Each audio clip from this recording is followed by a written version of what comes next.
If people don't have access to these wild places and wild things, I just don't know how they're ever going to advocate for the things that we love and the things we hope that they love. In my opinion, it seems like there's overall less hunter numbers.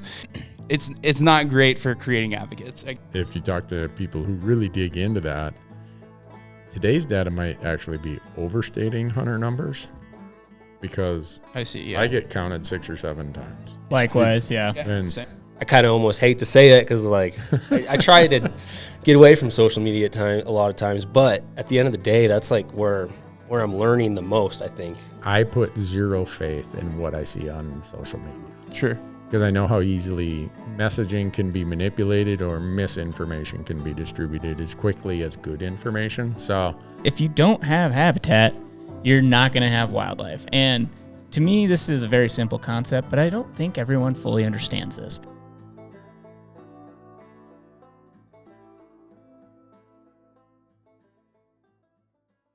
All right, boys, we're here. It's a beautiful Thursday in Bozeman, Montana. I assembled my group of peers and my boss. I came up with this idea: the biggest threats of public land hunting, biggest threats to public land hunting. And as of the viewers that watch us often know that, we're public land hunters. That's what we do. We hunt pretty much exclusively on public land on this show, and are all pretty passionate about that and doing it self-guided. And I originally wanted Randy to get up here and talk about, hey, what do you think the biggest threats of public land hunting is? And then we started talking about, it's like, why don't we just all come up with our own ideas? So that's what we're doing today. We each get to bring our own topic, right? Exactly. That's what you told us. Yes. You said that you can't copy someone else's topic. Yeah. So we all have our own little topics, and they're probably going to wind up kind of meshing together at some point. But it's all really important to us. And I also would like, as you guys are watching this, if you have anything to add, there's a comment section down below, and we'll do our best to get back to you guys and give you our feedback. But before you start, Michael, can I read our mission statement that yes, we've worked please on do. over the last Yes, few years? please do. The mission of Fresh Tracks is to create compelling outdoor media that inspires people to advocate for wild places, wild things, and public access to such. Yeah, that's right. That's what we're trying to do in pretty much all of our videos. Sometimes they're a little bit more entertaining. Sometimes they're really conservation oriented and trying to, create advocates for public land hunting and self-guided hunting. But this is definitely one of those videos that's going to be geared towards that. So without further ado, I'm going to kind of pitch my topic to you guys, and it's going to kind of just be a round table discussion. I'd like to get you guys' thoughts on it. Again, like I said, if you guys that are watching have comments on this, feel free to leave your comments down below.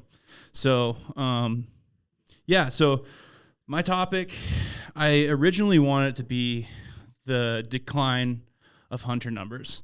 But so just looking at some of my data, like the biggest data set or the biggest thing that I researched was a U.S. Fish and Wildlife report that was done that tracked hunter numbers basically from the 60s to 2020. And it says that there's been a decline of about, from 7.7% in the 60s to 4.2% of like the overall population. And then I'm assuming it's tags being sold. Right.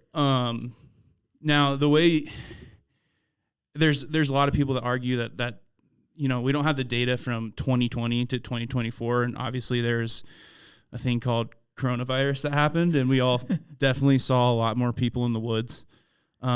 We've seen an increase in license sales in Montana specifically since 2010 to 2020, and a pretty significant one.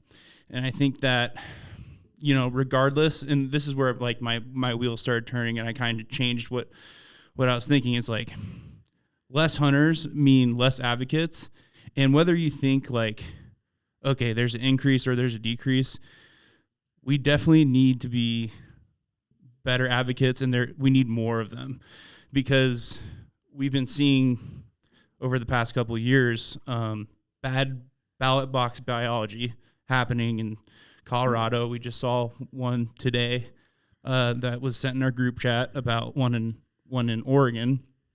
And in my opinion, it seems like there's overall less hunter numbers, and that can be, it's not great for creating advocates, I guess. Well, yeah, as soon as you get something on a ballot where you have the masses making the decision, and if they're I hesitate to say like uneducated, because people are often very educated, but they're just unaware of exactly the role that hunting plays in our society and how well it's run and exactly what it funds and just all of the positive aspects of hunting. And so there's a big part of the populace who doesn't understand that. And so when you have those decisions being made via a ballot box, and it's like you can get some pretty questionable decisions that are counterproductive to conservation in the big picture.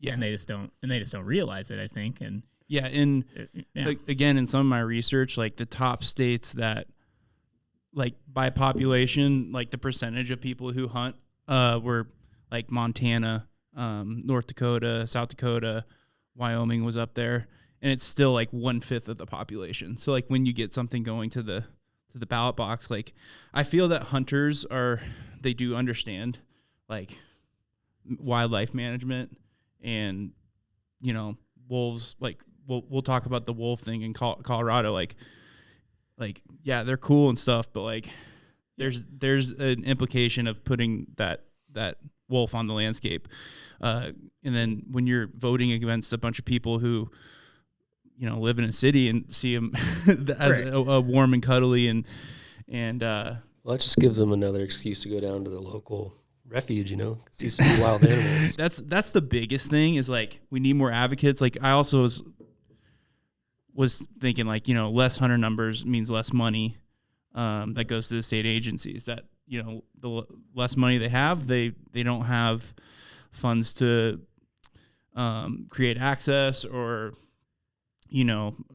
improve habitats. Just fund the state agencies. Exactly. I mean, that's the main source of income for a lot of the state agencies. And for some of them, it's basically the only source of income. Yeah. So. I mean, those surveys that you point out, Michael, those are licenses sold. And another trend since the 1960s is the number of people who buy licenses in multiple states. Gotcha. Yeah. So some of that data of today, if you talk to people who really dig into that, today's data might actually be overstating hunter numbers, because I get counted 6 or 7 times. Likewise, yeah. Same. And I don't know how common that is, but it's definitely like the license sales in Montana was an interesting example, because while license sales went up, I'm curious, I couldn't figure out what that meant in terms of if that's like per person, or does my upland license count with my waterfowl, with my big game? Right. Are those 3 separate licenses? I don't know, because and the reason it matters, which I assume you're about to talk about, is the deer and elk tag numbers. Right. And they've remained more stagnant. Yeah, and it depends on, we've seen big changes. You're talking about a total pool. I got the data here from Montana FWP. Total hunters, in other words, conservation and hunting licenses sold. Right. So no one's going to get double counted when it's just one state. Okay. From 2012 to 2022, resident hunter numbers went down 13,578, even though our population went up over 18% in that same period. Non-resident hunter numbers, and most of these increases are in antlerless tags and in upland bird tag licenses. Non-resident hunters went up by 31,681. So the big increase for Montana's non-resident license. Whereas other states, like right now, if you look at the Midwest states, Minnesota, Michigan, Wisconsin, resident and non-resident have just been going like that. So I think your point, Michael, is that there are some places where you're feeling it. So the positive, you're feeling, but no, it's not that crowded. Yeah. The Midwest. Then there's some places where you're like, where did all these people come from? Well, and I think that's the hard part. I mean, so there's 2 separate issues here, I guess. Like there's hunter numbers, right? Which I feel like is what you're talking about. Like you like the idea of having high hunter numbers because then you have more advocates. Generally, more people who are going to understand what we care about and what we love about. But then there's also hunter days of field, hunter effort.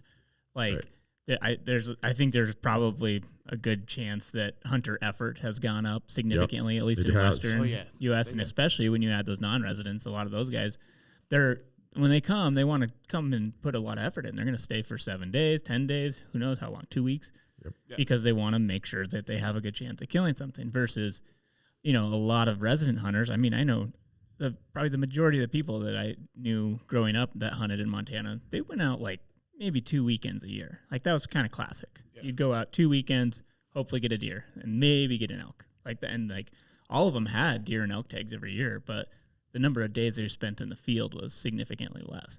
And so I think that's where a lot of the backlash to what you're saying is like coming from recently. People like, there's too many people, there's too much crowding. Yeah. And so, which I get and understand in a lot of cases. Totally. But it's just like, it does boil back to what you were saying. Like on average, hunters are good advocates for hunting, and if like the things that we love, like if we don't have people who care about it, who know about it, who are educated on it, then we could be in trouble. So it's a balancing act for sure. It's like, and not only do we want high hunter numbers, we want educated hunters. Like we want people who do know the consequences of, like whatever, wildlife management. What exactly is wildlife management? What is conservation? Not just, oh yeah, I bought my hunting license, therefore I've contributed to conservation for the year, which totally. I mean, is also part of it, like the funding, like you mentioned. But to your point, Marcus, about hunter days. Yeah. In Montana, again, I got this data all from FWP, so it's just specific to this state, not every state, but you're correct. Deer hunter days in Montana from 2004 to 2021, so what's that, 17, 18 years, have went up about 12%. Total days of hunters in the woods. For elk, it's went up about 23%.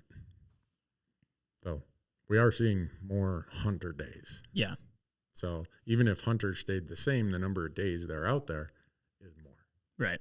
So again, that's Montana specific, but there's a lot of stuff in there. And the 2020 report from the U.S. Fish and Wildlife Service, if you read the second page, it says, do not use this for comparative data. We changed the methodology of the survey, making comparative data no longer relevant or appropriate or whatever. So there's a bold print warning there. So it'll be interesting once they now have established a baseline with whatever the new methodology is. I don't know what that looks like going forward. Yeah. Well, and I think one thing to Michael's topic, like we're falling a little into the Montana-centric trap that we often do because we're from Montana. But I think when you, like, looking at the big picture and looking at the Midwest states, the Eastern states, like that's where you're more likely going to have these ballot box. Well, not necessarily. I shouldn't say that because we have Colorado, we have Washington and Oregon, who also have California, that'll have more of that type of, stuff happening as well. So it's not exclusive, I guess, to Midwest and Eastern states. But I feel like on average, those states have lost, or like it seems like they're more likely to have lost the hunter numbers than elsewhere, where could become more of an issue, and that's gonna go right into Randy's topic at the end of the episode, right? Yeah. Oh, really? Yeah. Well, I assume, right? I want to save Randy for last. Right. But so yeah, just to circle back, at first it was hunter numbers, whether your viewpoint on it, going up or down, however you feel it, it's kind of regardless. What I'm trying to get at is let's all be more people. It's advocacy, and like regardless if you're a hunter, even if you could get on the same page and fight for the same stuff. Yeah, you don't have to necessarily be a hardcore hunter. Yeah. Speak up against bad things. Yeah, and that's why our mission statement has the word advocate in it. Yeah. Or to advocate. That's a verb. That's an action. Yeah. It means go out and do something more than just buy your hunting license. Yeah. And to Jace's point, that's what we need. We need people doing that. Yeah. Well, cool, guys. I think that was a good breakdown of mine. So, Jace, why don't you? Yeah, I think mine kind of almost piggybacks pretty well off Michael's in the realm of advocating. My thought was just more outlets to carry information across to different people. Whether that's, I think social media is a huge one. Just thinking of myself personally, that's where I consume most of my information and I kind of almost hate to say that because I try to get away from social media a lot of times, but at the end of the day, that's like where I'm learning the most, I think, in today's age. Podcasts, Instagram, and occasional YouTube videos. I think having advocates utilizing those platforms and having more of them and just putting as much information out there as possible, it helps everyone see it. Yeah, like regardless if you're into hunting or not, it makes it easier to come across this information that we'd like everybody to know and hopefully kind of get behind. Yeah. It's not all like bang bang shoot 'em up on or at least it shouldn't be. Like, ideally you'd like to see more, like, may it be like, like if you're a hunting celebrity or whatever you want to call it, like you want to see people talking about some of these issues on social media. Totally. I think if you're someone who's putting out high quality content and it's just some super cool action packed hunting films, like, and you have a good audience, like it wouldn't hurt to put some resources behind advocating for good causes as well. I think that would help a ton. Yes. I think it's just, the spread of information is just like crazy with social media, the internet in general, podcasts, all of the media we have, everything's at the touch of our fingertips constantly. And so not only can it spread good information or whatever we deem as good information and good advocacy, it can also spread bad information, bad advocacy, or, however you want to do it just as fast. Yep. And so if you're not participating in those rapid spreads of information, then you're late to the party, I guess. And it's just the world that we live in now. Yeah. Whether we like it or not, it's just, that's where we're at. Everything is instant. Everything is like so fast. If as soon as anything, like Randy was talking about, if some bill gets introduced, like people can put it up on Instagram, send out an email, like all this stuff instantly. They can have push notifications to all the members of whatever group they're a part of. Yep. Versus tell us what you were just talking about. Yeah, I was telling the crew before we started that our old awareness tool, because right now we use social media for awareness in our group, was a phone tree. And Marcus's uncle was on the phone tree with me. It looked like your playoff bracket in March Madness.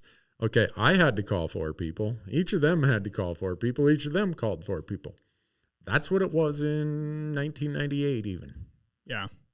That was awareness. That's how you did it. And that took a ton of time to reach very few people. Yeah. And if one of your 4 people didn't take your call that day, we didn't have voicemail.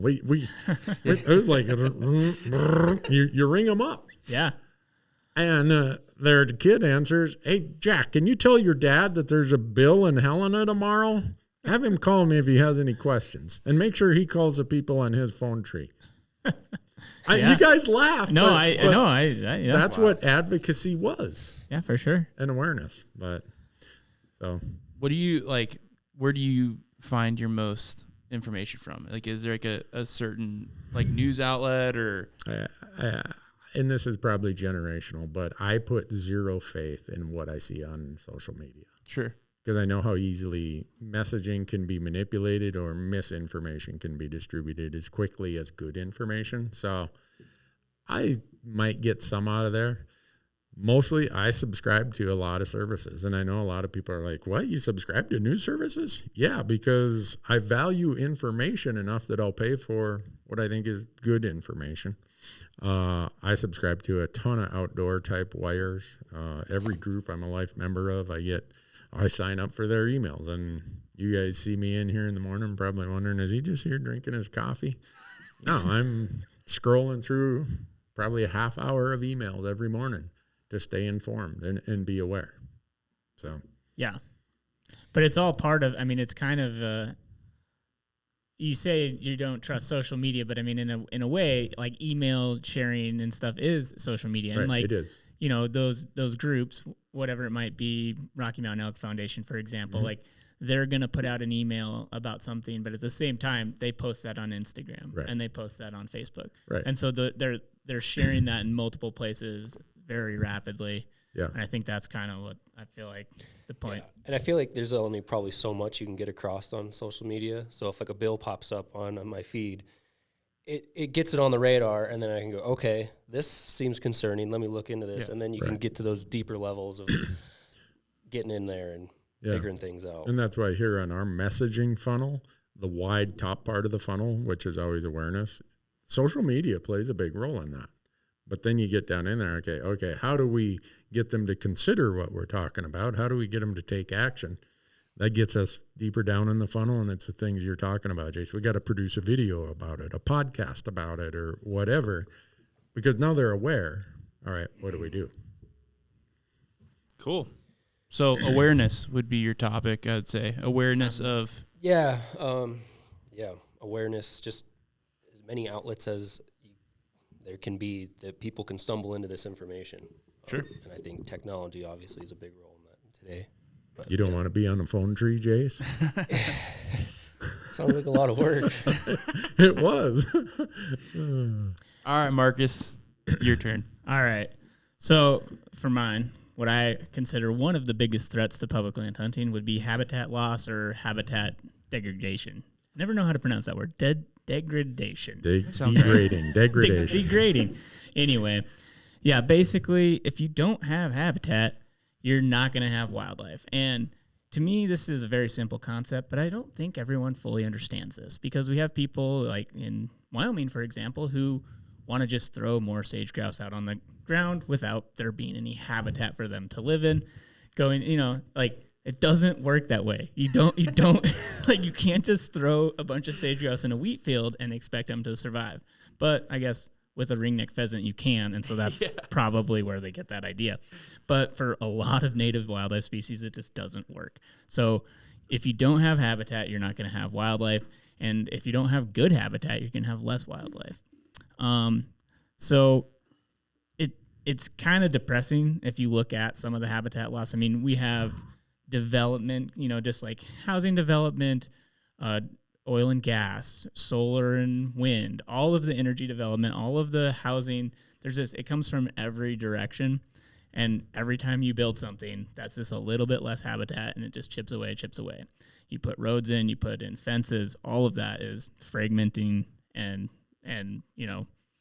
degrading habitat. So the tools, I think, the best things that are going on to hopefully combat this are things like conservation easements, especially on private land. Yes. So those are a huge thing, which essentially just protects habitat from being developed. It keeps open space. And before anyone leaves an ignorant comment who doesn't understand what a conservation easement is, save yourself, because I will come into the comments and educate you about conservation easements if you say something stupid in the comments. Well, and that's one of the things, and that's one of the threats, is people are coming after conservation easements. Right.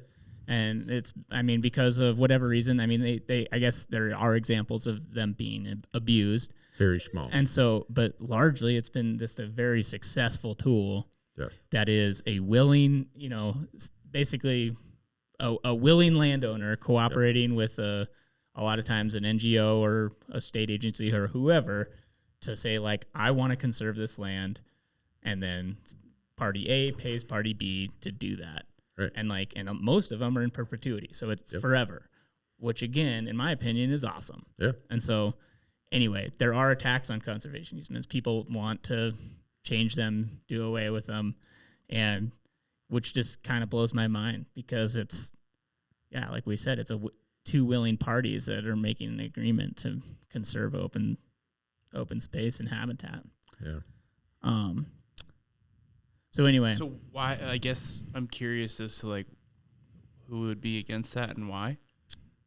Because Randy, do you want to? You know how we talk about a lot of times we manage wildlife for the social aspects? A lot of people advocate this for their social view of the world. Yeah.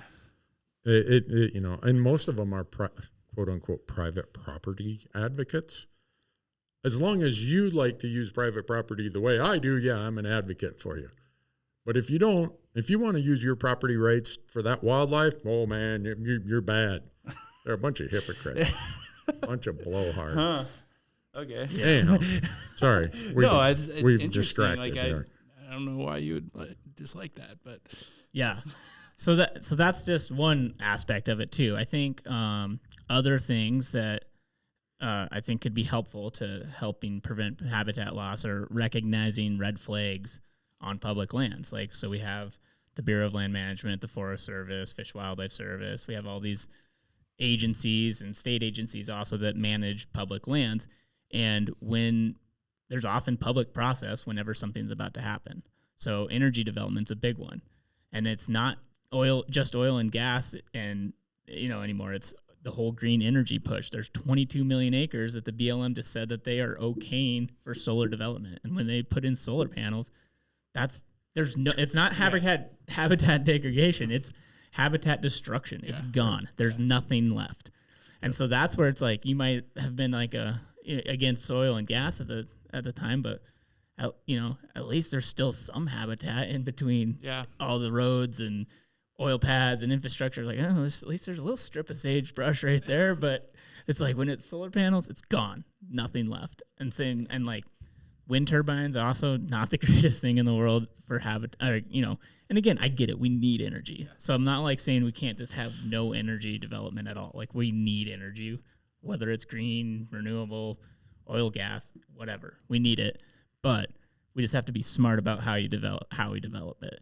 And luckily for us, there's public process for a lot of the agencies where you can contribute and be a part of it, which goes into your advocacy. We need advocates to participate in those. But anyway, also just as human population grows, like taking into account like how we're gonna build more buildings, we're gonna have more people on the landscape. If populations continue to rise, it's progress, it's infrastructure. People just continue to build stuff. So this thinking about how we build, like building up instead of out. I mean, people don't love that necessarily. I mean, we have stuff in Bozeman. There's like rules. You can't build over a certain height in Bozeman because we don't want to obstruct the skyline, which I get. I have conflicting views about that myself, but it's like if you have low density. And there can be low density housing that's also good, and you have some wildlife habitat intermixed with that housing, but at the same time you're just fragmenting the landscape. So like thinking really hard about how we develop and grow out and grow up with buildings is another tool to help with that. So that's my pitch. Yeah. So Marcus, is it fair to say that the productivity of the human body is resulting in the greatest impacts to our habitat? In other words, too many people? Oh, yeah. Yeah, I mean, yeah, for sure. Yeah. But that's the thing. I mean, even that, I think there's smart ways to do it. And I think people have got out ahead, like with the conservation easements and making sure they conserve certain lands. And we're lucky that we have so much public land. That it's just like that we can actually conserve, conserve those chunks, hopefully. Yeah. Another thing you've brought up before related to habitat is one of the components of habitat is undisturbed space. And as we have more and more people, especially people moving to the outdoor meccas of the world, that habitat year-round anymore is occupied by people.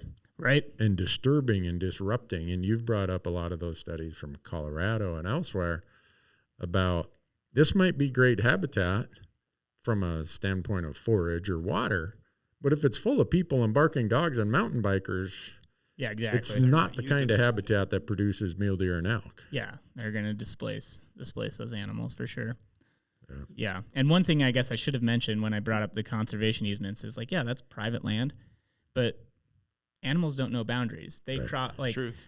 most of the animals that we hunt on public land spend some portion of their life on private land. And so without the private land, especially winter range, which is often the bottleneck of habitat for wildlife, if those winter ranges are developed and gone on private land, then there's going to be substantially less animals on the summer range or fall range where we're hunting them on public.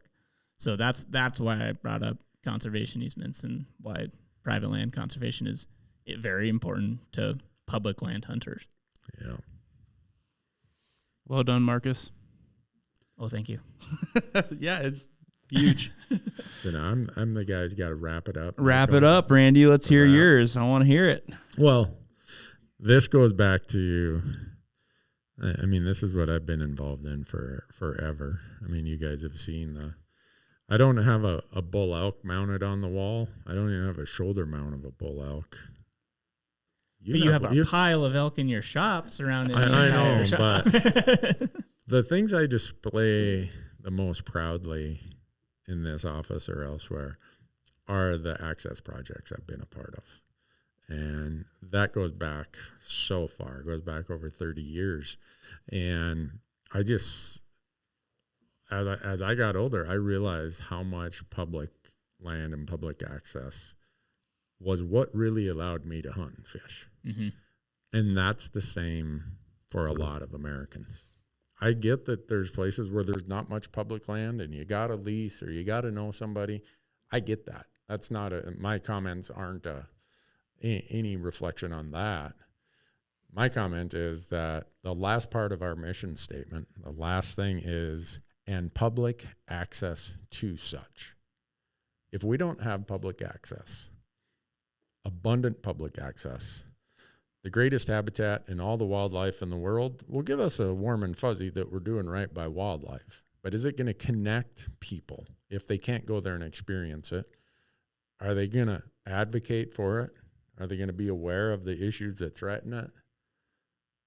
That's why access, to me, is right up there with habitat. And I just look at how we've lost so much access to things like you've said, Marcus, development. Yep. We've lost access to land ownership patterns where that the urbanization of America has a lot of younger generation moving to bigger cities or, at least suburbs, and they're not taking over the farm or the ranch. And so those are getting sold to people with a completely different land ethos than the old owners had. So we're losing a huge amount of displacement or having a huge amount of displacement on private land, and that's putting more and more people on the public land. And the public land is staying close to static. But if you end up with more people and that becomes the grounds where everyone gets kind of bumped into, it's going to feel way more crowded. So in my point of, and always has been, that we can never have too much public access. If we have this much is better. Mm-hmm. Yeah. 2 more acres is better than what it was before those 2 acres. And we look at some of the plans, states really came out of the gates and said, we need to have ways to get to access on private lands. I agree with that. I think the block management program, Wyoming's PLPW program, Kansas's walk-in hunting program, access, yes, and all these are things we got to continue to work on and fund. But if we look in Montana, in the last 20 years, the peak year for enrollment in our block management program, which is private landowners get paid for the impacts of public hunting, was just under 8.3 million acres. Last year it was 6.8 million acres. So just in that program, we lost 1.4 million acres. Those people either quit or they go somewhere else. Yeah. That's 1 point. Think about any place we could create 1.4 million acres of access. We would be shouting to the rooftops of what a great success that is. So we are losing access. We're not keeping up with access. So even if some of those charts that you have, Michael, that show some long-term decline in hunter numbers, the rate of loss of access is going at a faster rate of loss than the decline in the number of hunters. Yeah. And that's putting more hunters in fewer spots. And it can give the feeling of being more crowded, because it probably is. Yeah. So that's why everything that we do here that can support an access project, we're doing it. The awareness things that we talk about, Land and Water Conservation Fund, all these programs that are out there to create awareness about these programs, we're doing it. Yeah. We're going to do that. That's just what we're here to do. So for me, it'd be hard for me to say that my biggest concern was anything other than access. I mean, all the other ones are important, but it's been kind of my whole life. And when they put me in the dirt, I'm still going to try to find some way to work on access there. But they don't need to put me in dirt. Hopefully a grizzly bear will eat me and I'll just get regenerated into the soil or something. But access is it. Yeah. I don't know how more simple to state it. If you don't have a place for people to go and connect themselves to this outdoor experience, you're a fool if you think they're going to advocate for it as some abstract notion. Yeah. So what do you think are some of the best tools to create more access? Yeah. Well, for sure, these state programs. Yeah. They're great. A lot of programs have money set aside for these. Like Montana has called Habitat Montana. Other states, we modeled ours after some other states. It is funding that gets earmarked to go and buy either access easements, to go and buy little in-holdings where, okay, this little in-holding controls access to 8,000 acres back there. Yeah. Well, let's pay this guy. Yeah. The Land and Water Conservation Fund, which is $900 million a year. Which is it comes from taxes from offshore oil and gas is earmarked for this fund, and there's a ranking process for each project, and it is designed to improve public access. Anything that we can do to work with private landowners to buy an easement across private land. Yeah. We don't need access to your private land. We just got to get back to the public. Yeah. Any of those things. There's the toolbox of what we need to solve the access issue needs to be robust and needs to be flexible enough to work with whatever the solution is. And when people attack conservation easements or attack access easements or attack whatever, you're just giving us a much smaller toolbox, and we're going to continue to lose ground on it. So the other part where we lose access is just growth of cities and places, right? Yeah. Kids used to be able, right here in Bozeman, I've shot geese where Home Depot and Buffalo Wild Wings are. Yeah. Right? There used to be so many people. Pond over there. It was kind of the local spot you went after work to waterfowl hunt up where that whole spring creek dumps out to the interstate. Yeah. If I set up my shop, threw my decoys out in that little remaining 1/4 of an acre pond at Buffalo Wild Wings on a cold November morning, I'd be down here at the Gallatin County Detention Center. Yeah. You probably would get a limit though still. But probably, because now they're all stacked. Yeah. My point of that is we lose access. Yeah. You know, housing subdivisions come in. You can't shoot within however many, for sure, yards of a building. Yeah. And so all these are human caused things. And no one's going to speak for the cause of access and the wild things other than hunters and anglers. Yeah. And that's what we got to do. Yeah. And I think, you talked a little bit about the private land access too. And I know this is a public land, kind of threats to public land hunting, but obviously just even all of the handshake agreements, door knocking, those seem to be less and less and less, which I think has a significant impact, especially from what I understand, like in the Midwest states. It seems like if if a high school kid's not going to be able to afford a lease to go lease out some property for whitetail hunting for the season, like they can't afford that. And so I think that's a big part of it too. And those people are displaced to either public lands or different public access and overcrowding, or they just quit hunting altogether. Yeah. Which is, I think, a big part of the problem. And so I don't know what the answer is in those cases other than the state public access programs. And I don't know Is that even a thing in a lot of the Midwest states? I'm very uneducated it is in on it. some of them, but not nearly to the degree it is in some of the Rocky Mountain states. Like the Dakotas have this thing, I think it's called plots. They have a couple of them. But acreage-wise and access to wildlife, Montana, Wyoming, Idaho, some of us, Kansas, have really done acreage-wise, have the most robust programs. For sure. I don't know the answer to that either, Marcus. It's really hard. You look at how much, and we get the comments all the time from maybe it's someone from Iowa who used to hunt deer in their backyard or on Grandpa's farm. Now it's leased out by, maybe it's a hunt club, maybe it's some other outfit. And they're like, it's just easier for me to come to Montana. It's cheaper for me to come to Montana and deer hunt. Whoa. Yeah, it's crazy. So all of those things are in this ball of yarn that we're trying to keep from getting knotted up around access.